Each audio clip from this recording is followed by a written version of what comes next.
liberdades. O que são as liberdades?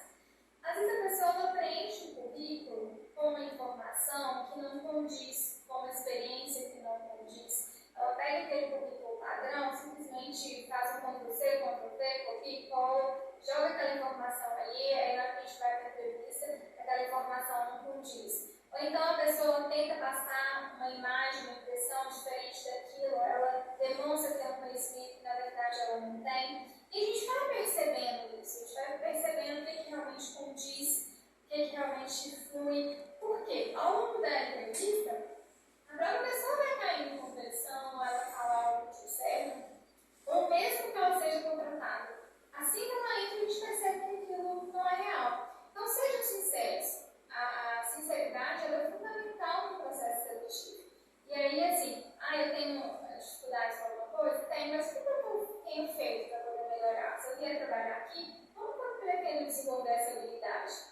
Isso é muito mais importante para a gente do que a pessoa virar e falar, por exemplo, que ela não tem nenhuma dificuldade ou algo nesse sentido. É muito importante aí que a pessoa consiga ser sincera, ser franca, até para a gente conseguir ver se realmente é isso mesmo que a empresa busca. Em relação à desmotivação. Desmotivação, às vezes a pessoa vai para a vaga de emprego, mas ela está tão desanimada, que se ela está tão desanimada, imagina nós, recrutadores, que estamos ali fazendo várias entrevistas, como que nós vamos ficar em relação a essa pessoa. Então, a pessoa precisa ir com uma certa energia, com um certo gás, demonstrar interesse. Eu vou falar da questão da postura, né, corporal, como que a pessoa fala, se ela realmente demonstra o interesse. Nossa, a gente precisa ir realmente buscando, mostrando que está interessada, que está motivada a conseguir aquela vaga de emprego. Isso é muito importante. A Gabriela perguntou qual a diferença de colocar foto no currículo. Pode ou não? E se não pode, por quê? Então, na verdade, eu não entendo que tem certo ou errado. Pode tanto colocar quanto não colocar. Tem algumas empresas que elas solicitam currículo com foto. Então, ela pede durante o processo seletivo. Mas não é uma regra. Geralmente, quando a gente vê o currículo com foto, por exemplo, eu faço processo seletivo para várias empresas ao mesmo tempo. E aí, graças a Deus, eu tenho até uma memória boa. Então, eu mato o olho na foto da pessoa, eu vejo se vai convencer, se ela está dentro das características ali daquela vaga. Mas não tem certo ou errado. Mas tem uma coisa que é muito importante, que é isso que é certo ou errado. Pense na foto que vocês vão colocar, se for enviar uma foto. Porque assim, a gente quer enviar uma foto que estejamos bonitos, né? Assim, que a aparência esteja boa. Mas às vezes a pessoa manda uma foto com um copo de cerveja na mão, ou super maquiada, assim, esse jeito a gente não consegue nem ver a pessoa. Ou de uma foto numa festa. Às vezes eu já peguei até currículo com uma foto de pessoa que estava só com a parte do biquíni. Então, assim, a foto ela faz parte do currículo. Então, se for para colocar, escolha uma foto, escolha uma foto sua que você acha que está legal, que está com uma postura legal. E aí pode colocar, não vejo problema nenhum em colocar e nem não colocar. Geralmente as pessoas colocam muito. Mas pensem em qual foto que vocês vão utilizar. Isso sim que é o importante. É uma foto mais discreta, pode ser sim uma foto maquiada, não quer dizer que não possa, mas é uma foto que condiz com o ambiente realmente de trabalho. Faça uma pergunta, só que eu não consegui ler porque eu estava respondendo essa. Você consegue voltar com ela, Evelyn? O que responder quando o recrutador pergunta o porquê da empresa te contratar? Bom, isso a gente pergunta muitas das vezes mesmo, porque a gente quer saber qual a contribuição que esse candidato ele pretende dar para a empresa. E aí, se a gente não sabe o que essa empresa faz, a gente fica totalmente perdido no sentido de por que ser selecionado. Então, para você responder isso, é muito importante que saiba o que a empresa faz, como que é o trabalho e o porquê de você ser contratado. Porque eu me identifico com os valores da empresa. Aí tem gente que usa essas frases próprias. Porque eu me identifico com o valor das empresas. Ótimo, muito legal. Mas qual é o valor da empresa? Aí a pessoa não tem a menor noção de qual é o valor. Aí a gente descobre que a pessoa está só falando isso com uma resposta pronta. Então, procure se identificar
que é insegurança versus nervosismo.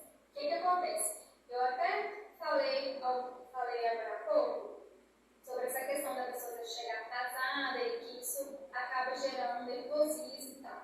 A gente consegue perceber muito quando o candidato está inseguro ou quando ele está nervoso. Então, o nervosismo é natural, as pessoas ficam realmente ansiosas, né? Às vezes não conseguem dormir na noite anterior, a gente vê que a pessoa está ansiosa, às vezes ela está nervosa. Só que a insegurança, ela difere aí nesse sentido porque ela é uma falta de preparo. Então, se a pessoa não sabe, né, voltando nisso, ela não sabe o trabalho da empresa, se ela não sabe nada, ela vai insegura para aquela entrevista.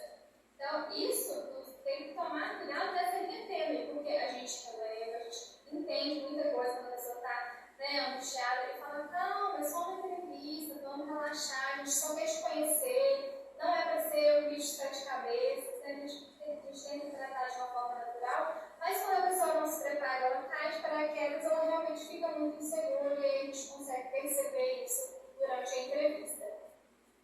Volta para mim, por favor, a pergunta. Eu já vou responder.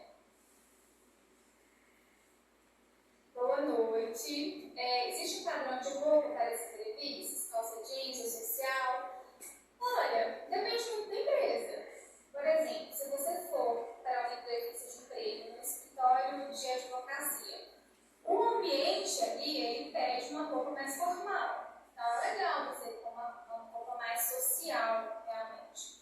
Agora, se for uma empresa tradicional, uma empresa normal, não tem tanta diferença a questão de calça jeans ou de uma outra roupa, né? O importante é com uma boa apresentação, no sentido de não ir com decote, de não ir de sempre de calça ou com uma saia, no caso de mulher, né? Uma saia um pouco mais comprida. A gente pega pessoas que vão com um decote muito grande, muito sensual, uma roupa muito curta. Então, assim, é isso que a gente fala que, assim, não se deve fazer. Agora, o fato de ir social não interfere tanto, a não ser que o perfil da vaga seja uma vaga que existe.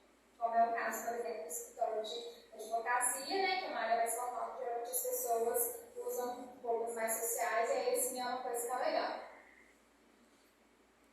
Bem, muito obrigada.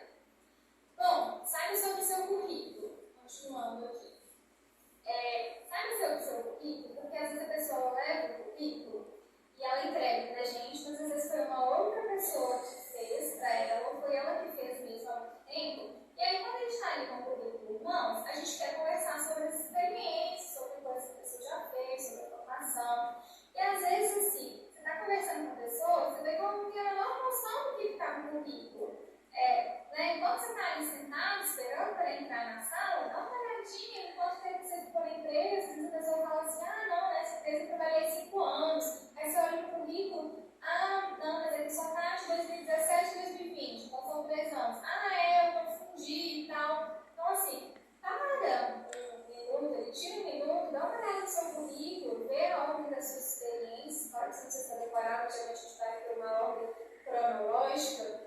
Então, né, dá uma olhada nisso, dá uma olhada no tempo que você ficou, o que você já fez, porque quando a gente está conversando ali, facilita muito, porque às vezes a pessoa solta uma informação e um currículo totalmente diferente, fica assim, e aí, qual que está certo, né? Então, quando for fazer o currículo, muito cuidado ao se fazer isso. Claro que assim, não precisa ser uma data precisa, foi no dia 10 de agosto de 2018, por exemplo. Não precisa ser assim, mas olha, no ano de 2018, tive essa experiência, fiquei lá em 2020, foi uma experiência que foi boa, fiquei por volta de 2 anos, fazia essa demanda. É isso que a gente quer conhecer, a gente quer entender um pouquinho. Então, olhem o currículo de vocês antes de entrar, para vocês conseguirem realmente explicar um pouquinho dentro de uma ordem cronológica. Está em casa, está se preparando para a entrevista, faça uma ordem cronológica na sua cabeça. Essa pessoa monta o primeiro emprego, depois vai para o terceiro, aí volta no quinto. Aí a gente tem que estar sempre perguntando, mas qual que você saiu? Quando que você saiu? Qual que foi o primeiro? Qual que foi o segundo? Então tem que manter uma ordem cronológica que facilita muito para a gente esse tipo de entendimento. A gente está ali para poder conhecer vocês. E aí, se a gente fica em dúvida, a gente não consegue conhecer. Então, às vezes, até respondendo aí a próxima também as perguntas que são feitas. Às vezes a gente faz algumas perguntas e o candidato fica assim, Porque nós, enquanto recrutadores, a gente quer conhecer a pessoa e saber se ela está dentro daquele perfil. E a gente precisa sanar algumas dúvidas, a gente precisa entender algumas coisas. Por exemplo, a gente pergunta assim, você não nasceu aqui em Viçosa, você veio para cá em 2017. Mas por que você veio? Aí você fala assim, nossa, mas não tem nada a ver, né? Mas não, a gente precisa entender a importância. Por que a pessoa veio? Ela pretende continuar aqui? Quais são os seus planos? O que motivou a vir para Viçosa? Então, assim, a gente tenta entender um pouco da história, porque a história pessoal e profissional elas estão se entrelaçando. A gente tenta entender um pouquinho aí para poder conseguir conhecer o candidato como um todo. Então, as perguntas que são feitas são muito nessa linha. Tanto do pessoal quanto do profissional, para a gente realmente conseguir conhecer as pessoas. E aí, assim, não tem um padrão, eu pelo menos não trabalho com padrão, não trabalho com roteiro. As minhas entrevistas nunca são iguais, porque eu vou conversando a partir daquilo que a pessoa traz das dúvidas que eu vou vendo. Então, assim, claro que tem algumas que a gente sempre faz, que são importantes, mas tem outras que a gente quer fazer para poder entender. E aí, quando as pessoas respondem, mas respondem de uma forma imprecisa, não dão muito detalhes, é claro que assim, não é tão particular, né? Mas as pessoas não conseguem realmente explicar, não, eu vim de Viçosa e eu vim de São Paulo para Viçosa e ponto. Então fica na cabeça da gente realmente o porquê, o que a pessoa busca, o que ela quer, a gente precisa entender isso tudo. Então é muito importante que as pessoas consigam realmente explicar. Se entrou em alguma coisa delicada, né? Pode falar, olha, não me sinto tão confortável para falar disso, porque é uma coisa que ainda mexe muito comigo, mas o que você precisa saber em relação? A pessoa pode se posicionar e não é nenhum problema falar isso. A gente precisa realmente conhecer um pouco mais de cada candidato aí para a gente poder saber. E a identificação com a empresa vai muito nisso. A gente sempre vai tentar descobrir se a pessoa se identifica. Eu falo muito que a gente contata as pessoas e as pessoas passam muito mais tempo no trabalho do que em qualquer outro lugar, com a família, né? Então, eu preciso se identificar com os valores da empresa. Se o valor da empresa não bate com o valor do funcionário, não vai dar certo, porque o funcionário vai estar ali pelo salário e não pelo amor pelo que faz, pelo gosto, pela alegria de estar ali.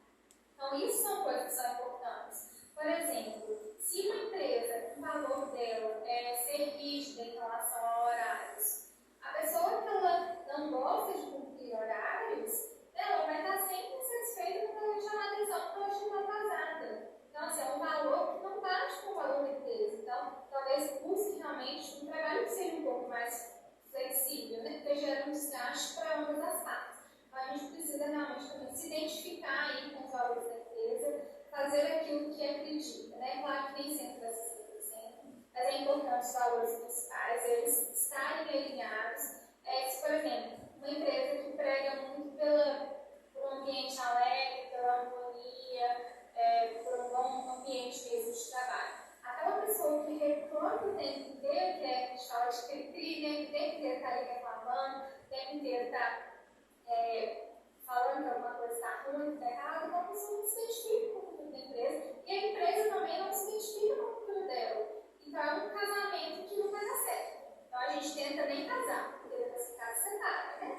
Então a gente tenta nem casar para um casamento que não vai dar certo, porque a cultura do funcionário vai contra o que a empresa prega. Deixa eu subir algumas perguntas, mas eu não vi. Você vai voltar com elas?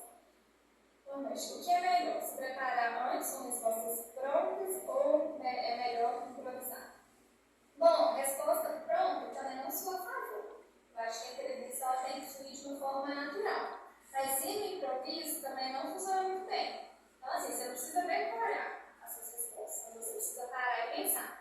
O que é importante para mim? Quais são os fatores? Então, quando você para e se faz essas perguntas, quando eu chego lá e pergunto assim, por exemplo, quem é você? Você vai conseguir falar, olha, eu sou a Mariane, eu formei em psicologia, estudei na Viçosa, eu trabalho em saúde das pessoas, eu busco uma oportunidade, eu sempre gostei dessa área, eu sou de Viçosa. Assim, a gente vai desenvolvendo de uma forma natural. O decorado também não fica muito legal. Então, não sou a favor da resposta pronta, do decorado, mas também improvisado, a gente pergunta assim, me fala um pouco de você. Você fala, falar da gente é difícil, né?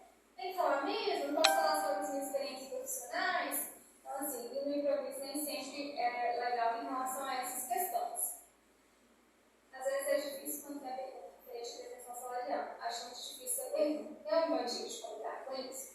Bom, essa é uma coisa que eu acho que pega todo mundo aí mesmo, que é um incômodo, né, poder responder. E nem todas as entrevistas de perguntas sobre a pretensão, mas na verdade, o que é a intenção da pretensão, falando, né, por mim, enquanto educador? Às vezes a gente precisa entender se o perfil da vaga se o que a vaga, a empresa está disposta a pagar e aquilo que o candidato espera, se estão alinhados. Porque às vezes os valores são muito discrepantes. Então, geralmente a gente tenta entender baseado na expectativa. Às vezes a gente pergunta qual foi a última remuneração, ou o que a pessoa espera. Geralmente, qual que é a minha sugestão? Não é obrigatório ser respondido, mas a minha sugestão é responder sim, mas tentar trabalhar como um valor negociável. Né? Então, se você diz assim, olha, a minha pretensão é R$2.000, mas esse valor é flexível, você pode estar tentando negociar. Eu pensei em 2.000, que é o que eu preciso hoje para poder me manter viçosa. Então, a empresa vai pensar assim, se a pessoa precisa se manter, ela precisa pelo menos disso. Então, não dá para muito menos que isso. Então, não precisam ficar constrangidos ou pensar assim, vai me eliminar? Na maioria das vezes não, a não ser que a sua expectativa seja muito alta. Porque geralmente a gente tenta entender a pretensão e depois a gente entra em contato e fala assim, olha, a sua pretensão foi 2.000, mas para esse cargo, o salário inicial ele é 1.700, podendo ser reajustado. Esse valor te atende? Sim, Se atender, beleza. Se não atender também, a gente vai tentando entrar em consenso, ou tentando também, às vezes não adianta também a pessoa vir e falar assim, não, 1.700 me atende. Mas aí no primeiro 5 meses ela vê assim, assim, está muito apertado para mim. É importante que ambos sejam sinceros, empresa e funcionário. A empresa não prometer que o funcionário algo que não pode cumprir, e nem o funcionário também falar que vai ficar satisfeito com o valor que não vai atender, que não vai fechar as contas do mês. Então, em relação à pretensão salarial, a minha sugestão é sempre essa, no sentido de tentar colocar um pouquinho. O que você acha das respostas padrões que os entrevistados dão quando os educadores fazem uma pergunta? Então, é um pouco disso que eu tinha mencionado, né? As respostas padrão ficam muito padrão. Muito padrão, mesmo, tem como eu usar outra palavra. E o que a gente está buscando na entrevista de emprego são os diferenciais. Então, assim, se a gente tem um processo seletivo que a gente, para uma dos a gente vai ter 200, 300, 400 currículos, né? Fica ali, são poucos vários, muitos candidatos, então quais são os seus critérios e tal. Então, se tem muita gente para poucas vagas, os critérios ficam cada vez mais exigentes ali, né? De acordo com a quantidade de pessoas. Então, se a pessoa não tem um diferencial, se ela vai para a entrevista só com as respostas padrões, ela vai ficar no padrão também, não vai ser selecionada. Então, tentem pensar em algumas coisas em relação a essas questões. Você tem a dizer sobre as cartas de recomendação. Cartas de recomendação é legal, é uma coisa assim que você pode levar, né, que mostra que a empresa anterior, você desenvolveu um bom trabalho. Não vejo como algo fundamental, a gente recebe poucas cartas de recomendação, mas se a pessoa tiver, ela pode levar, assim, a ver aquela empresa que já conhece, tem um parceiro e tal. Mas não é algo que é fundamental, mas também não prejudica de jeito nenhum. Pode levar que é uma informação a mais. É importante na entrevista falar sobre todas as experiências, ou só aquelas que têm a ver com a empresa e com a vaga. Então, o foco principal é falar sobre aquelas que têm realmente a ver com a vaga. E aí, assim, se você tem 2, 3 experiências, você vai relatar todas. Mas vamos supor que você tem 10 experiências. Você mesmo pode falar com o recrutador, né? Olha, dentro das experiências que eu tive, as que eu acredito que tenha mais a ver com esse trabalho foram essa e essa. Se você falar 10, falando das 10 experiências, agora se tem 2 ou 3, é legal que fale-se de tudo. Mas se não tiver mais importantes, o que tem a ver com o trabalho, o que você fez de legal naquela empresa, como que foi a sua experiência. Então é importante aí a gente tentar trabalhar em relação a isso e falar as principais quando se tem muitas experiências. E responder como recrutador pergunta, por que eu devo te contratar e não o próximo candidato? Então, isso vai ser basicamente a mesma resposta daquela que eu falei sobre por que você se interessa por essa vaga, né? Por que eu devo te contratar e não o próximo? O que você tem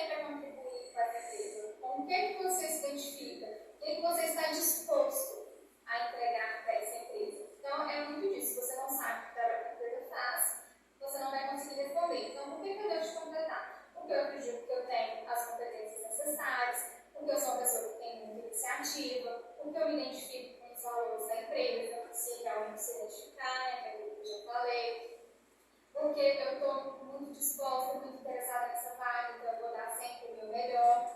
Foca sempre em você e não no outro. Então, o que você pode fazer? E aí eu volto a falar, a gente está muito focado em comportamentos. Não é nem tanto a parte técnica. A parte técnica, eu já sei fazer esse serviço e tal, não sei se é importante. Mas os comportamentos que você pretende ter dentro daquela empresa, eles dão muito mais impacto, fazem muito mais efeito do que realmente a experiência técnica. Passa para mim, por favor. O que escrever em um e-mail de candidatura a uma vaga? Isso aí também é uma coisa que é legal. Às vezes a pessoa simplesmente coloca lá currículo e dispara e-mail. E aí a gente fica assim, nossa, currículo, dispara e-mail, qualquer vaga séria, a pessoa não se apresentou, ela não fez nada. Então, geralmente, o que é a sugestão? Coloca lá, currículo para vaga de atendente, de auxiliar administrativo, por exemplo. Aí, realmente, a gente faz e-mail um pouco mais formal, né? Empresário Veriana, seriamente, seu currículo para a vaga de auxiliar administrativo. Já tem experiência nessa área e gostaria de ter uma oportunidade, por exemplo, uma entrevista. Aí vai muito de cada um. Mas é importante ter um textinho, não precisa ser uma questão, porque depois já vai ver o currículo, o pessoal também fica até cansativo, mas é importante a pessoa escrever, colocar interessada, porque senão parece que, e assim, vai mandar para mais de uma empresa, manda em separado, porque senão fica lá, dispara, você fez, mandou para você e para mais 10. Aí a gente pensa assim, né, quem vai ser, né, qual entrevista essa pessoa vai primeiro. Então, manda individual, faça um textinho um pouco mais formal, porque geralmente você não conhece a pessoa que está ali do outro lado, sem muita intimidade, né? Por exemplo, às vezes no dia a dia a gente está acostumado, às vezes vem lá, beijos, por exemplo, né? Obrigada, beijos. Num e-mail de formal de emprego não é uma coisa que cabe. Aí você vai agradecer pela atenção, ou você vai fazer várias coisas, você vai mandar beijos no e-mail de vaga de emprego. Acontece muito? Acontece. Claro que a gente não leva para o pé, mas é uma coisa que não é tão legal. Na verdade, acho que você passou dois de uma vez. Acho que você tem que voltar um. Não, desculpa. É esse mesmo, pode deixar. Usar a técnica de espelhamento interessante pode causar uma impressão. Olha, eu não tenho nada contra a técnica de espelhamento. Mas acho que a entrevista não precisa ser 100% sim. Eu acho que a pessoa pode mesclar um pouco para que a entrevista flua de uma forma muito natural. Porque às vezes me incomoda um pouco, ela fica um pouco artificial, no sentido assim, de espelhamento mesmo. Mas não vejo problema de se usar, mas tentar conduzir de uma forma aí natural. E aí, acabei de me formar, não tenho experiência profissional. Como que eu vou conseguir uma vaga que desejo? Aí eu volto naquilo que a gente já estava falando. Nem sempre é mais importante a experiência técnica. Muitas empresas gostam de pegar pessoas que acabaram de formar e, de certa forma, moldar na forma de trabalho, na cultura da empresa, né, os padrões ali de trabalho.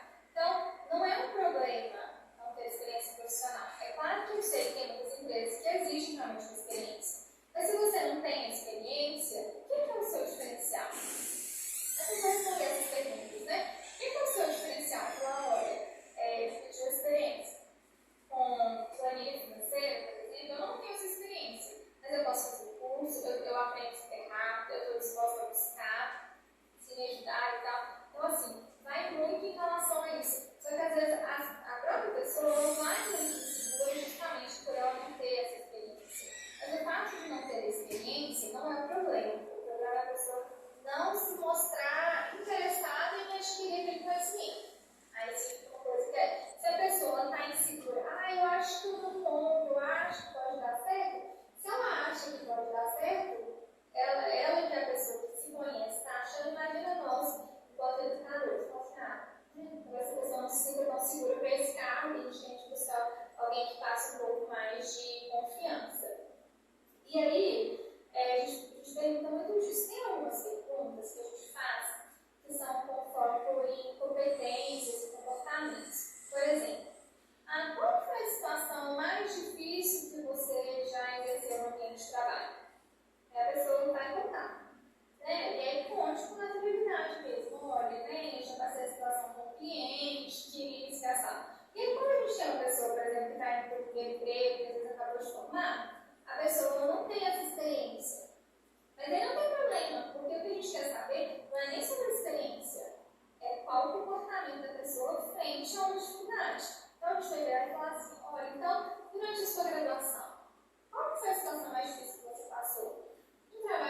tempo, porque às vezes tinha pessoas que eram difíceis de conviver, momentos difíceis que você passou e que você teve que superar para conseguir passar aquela disciplina.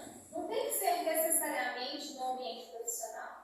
A pessoa precisa conseguir pensar em algum comportamento, alguma coisa que ela teve durante a graduação. Ah, não teve nada. Aí volta naquela situação que eu já tinha comentado. A pessoa realmente não consegue identificar um pouco disso. O que ela realmente pode falar. Então a gente fala muito disso. As soft skills, que é o que eu vou falar um pouco também, elas são comportamentos que a gente vivencia, independente do ambiente de trabalho, se é no ambiente de estágio, se é no ambiente de faculdade. Então, se a pessoa não tem uma experiência de trabalho, a gente vai perguntar em outros momentos, né? Uma outra pergunta que a gente faz, às vezes, eu pergunto, qual experiência você aproveitou durante a sua trajetória acadêmica, por exemplo? Você fez algum estágio? Você se dedicou a algum projeto?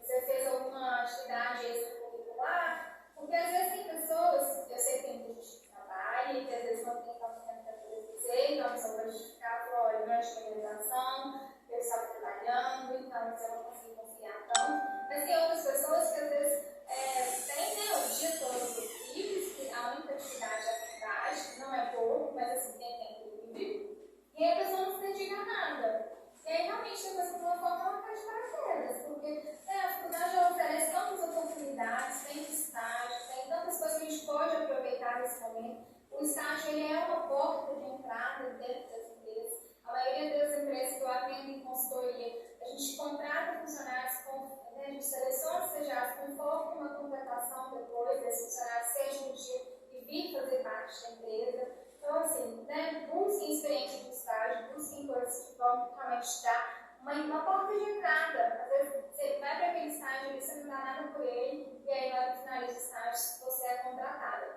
E aí também, a gente fala do comprometimento com os estudos, né? Então, como que foi para você? Como que você estava?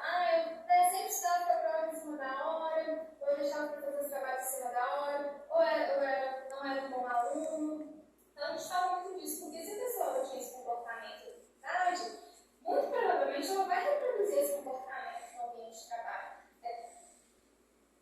Eu sei que o nível de maturidade é diferente, tem a questão toda, mas geralmente as pessoas elas sempre deixam, né, para a última hora na faculdade, ela também vai deixar para a última hora no trabalho. Se ela realmente não se dedica tanto, não faz nada a mais para poder tentar se destacar na faculdade, provavelmente ela também não vai fazer nada mais para se destacar dentro do ambiente de emprego. Então, a pessoa pode, né, com alguma experiência que ela conta da experiência acadêmica, a gente consegue perceber. Por exemplo, tem o ENAD, que é uma coisa que a gente sempre faz, né? Se na época eu fiz, eu acho que ainda tem até hoje.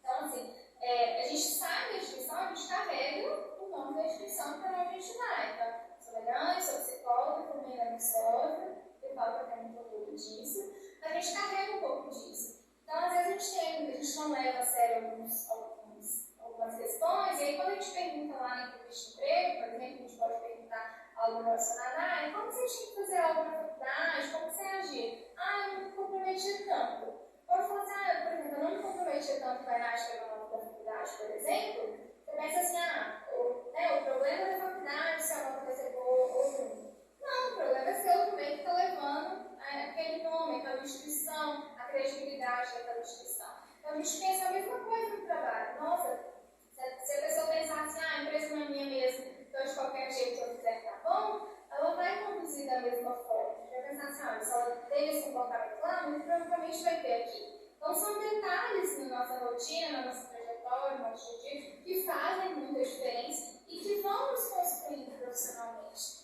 Fala que não é tipo, virou a chave, virei profissional. É uma coisa que a gente vai construindo, a gente tem que aproveitar toda essa oportunidade. Eu entrei nessa área, por exemplo, eu estava do 6º para o 7º período, por isso que eu falei, né, que eu tenho mais tempo na área de formação, então eu aproveitei a primeira oportunidade de estágio, fui contratada na mesma empresa e fui desenvolvendo, foi uma grande porta que eu tive. Então,